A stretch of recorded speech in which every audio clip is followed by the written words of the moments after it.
Real Madrid were eliminated in the Champions League by Ajax in the round of 16. They finished La Liga in third place with a whopping 19 points separating them from the leader, Barcelona.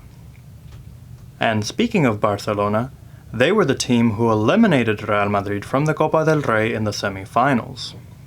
This is just a quick recap of the terrible season Real Madrid had last season where they did not win any silverware.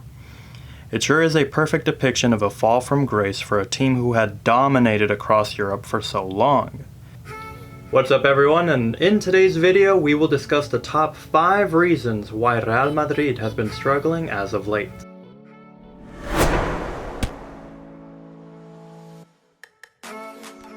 Just want to take a moment here and say if you're new here, we have weekly videos, so if you haven't already, go ahead and subscribe, leave a like to help support our growing channel, and don't forget to ring the bell icon to get notifications of our future videos.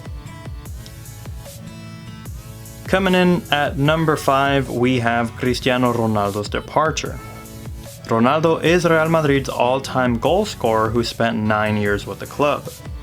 438 appearances, 450 goals, and 131 assists in all competitions during those 9 years.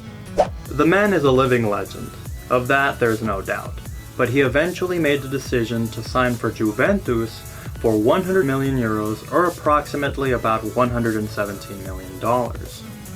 He signed over to Juventus and signed a 4-year contract, and with him left 50 goals on average per season. And as the numbers would show from last season, Real Madrid definitely missed him.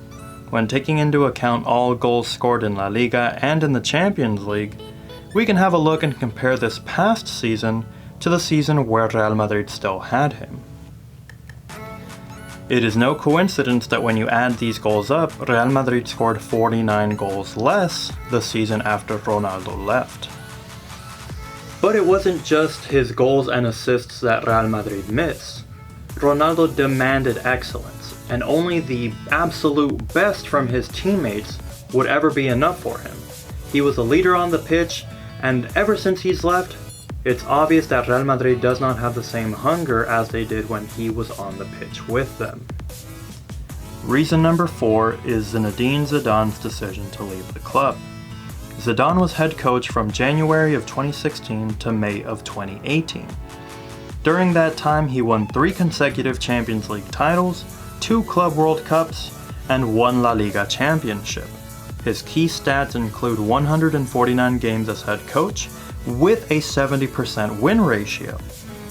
And out of all of his games, he only lost 16. With him, Real Madrid became the first club in the modern era to win the Champions League in a row, let alone 3 times. Coming in at number 3, which is a direct result of Zidane deciding to leave the club, is that Real Madrid had some big shoes to fill.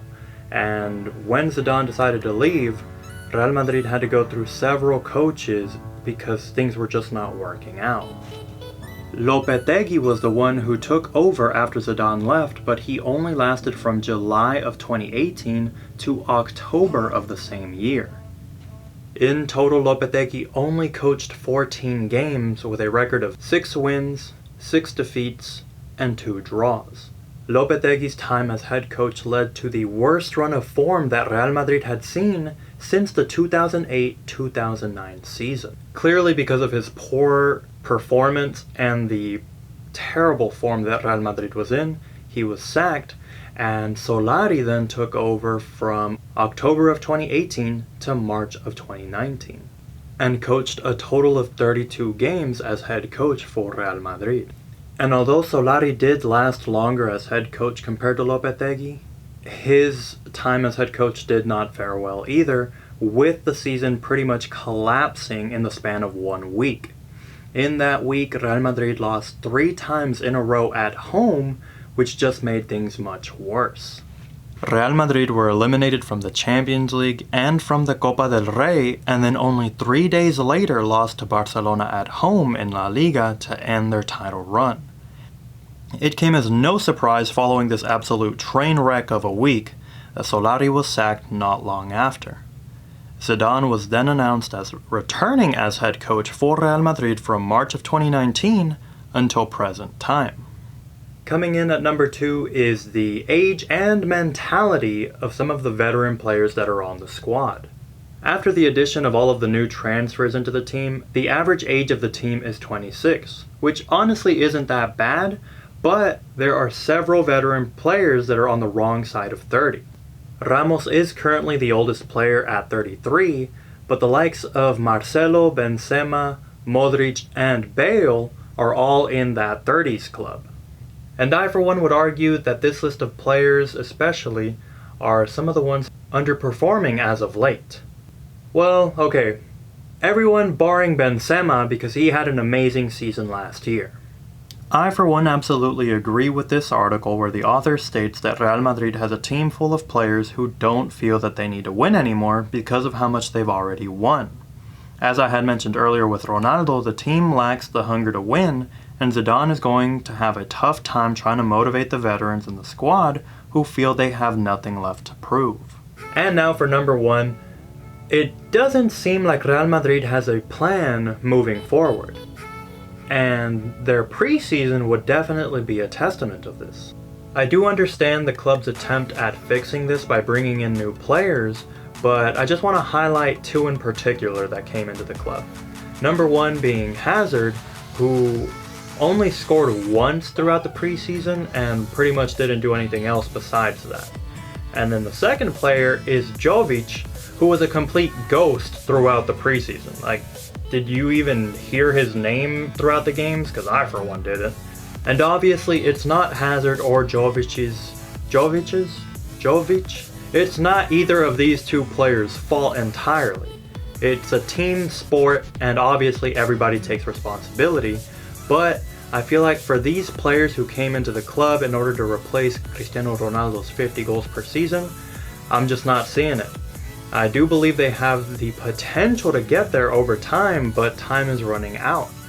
La Liga starts on Saturday against Celta Vigo, and if the preseason's any testament of what we're expecting to see, it's not going to be pretty. And just to bring my final point home, Real Madrid only won twice out of 7 games in the preseason. And those 2 wins were against an MLS team, the Red Bulls, and the other win was against a team named Fenerbahce. I probably butchered that, but with all due respect, I had never even heard of this club before this game. So needless to say, I really wouldn't consider these 2 teams as the optimal opposition or fair even to compare the 2 in terms of Real Madrid's history and stature. And don't even get me started on the absolute embarrassment that was the 7-3 score against their city rivals Atletico de Madrid. So there we have it, guys. Those are my top 5 reasons why Real Madrid is struggling at the moment. And they open up La Liga on Saturday against Celta Vigo, and they will desperately need a good start to this season. So stay tuned. I'm for sure gonna watch it. Hopefully it's a good game. We'll see if Real Madrid can improve any, or if it's just gonna be a total car crash. I mean, at this point with Real Madrid, it's just really hard to tell.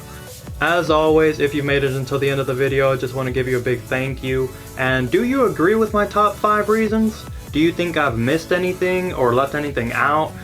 And if you do, leave a comment below of what you think is another reason why Real Madrid has been struggling that I forgot to mention. As always, I'll catch y'all in the next one. Leave a like if you enjoyed the video. Peace.